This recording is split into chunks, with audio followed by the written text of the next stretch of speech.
add value. And this one's all about ceiling height, removing fur downs, Okay.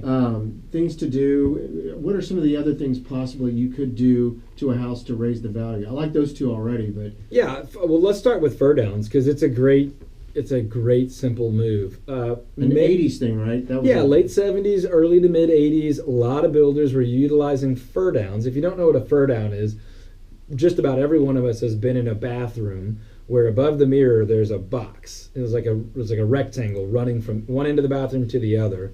There might be lights coming that are hanging from that. There might be vents, like an air conditioning vent popped out of that.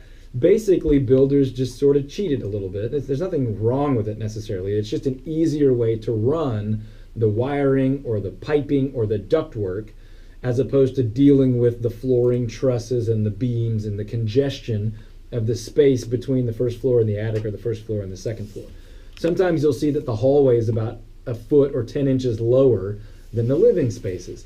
And that's because they're using that dropped ceiling area to run conduit, electricity, gas, water, power, or ductwork or whatever.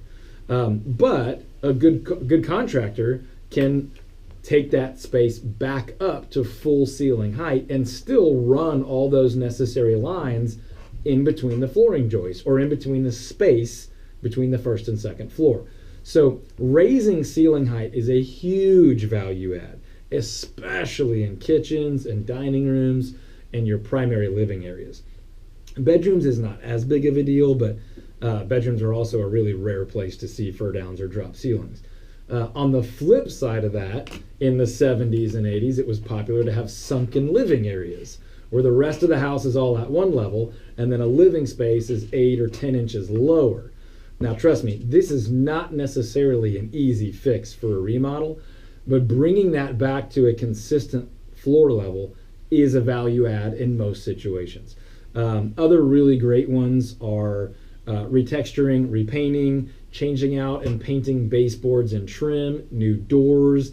And I'm just going down the list of relatively simple ones without massive ones like, taking out walls and changing your floor plan, installing tankless hot water heaters and recapturing what used to be a whole closet dedicated to a tank hot water heater. Doing an outdoor mount tankless hot water heater is a huge space saver. There are some pros and cons to that. You've heard me probably talk several times about some of the outside ones, great landscaping, landscape lighting. If you've got ugly brick, paint it. If you don't have ugly brick, don't paint it. There's a couple of quick and relatively simple ones. Sometimes cleaning carpet is simple. Sometimes going from carpet to wood is really, really valuable. Not necessarily simple, but it's also not terribly difficult. So there's just by the way, replacing windows is a great one. You wouldn't necessarily think that home buyers would notice that, but especially if you've got dated windows, they will notice it. And if you've got inefficient older windows, the inspector will notice it, and that will come up as a big value add.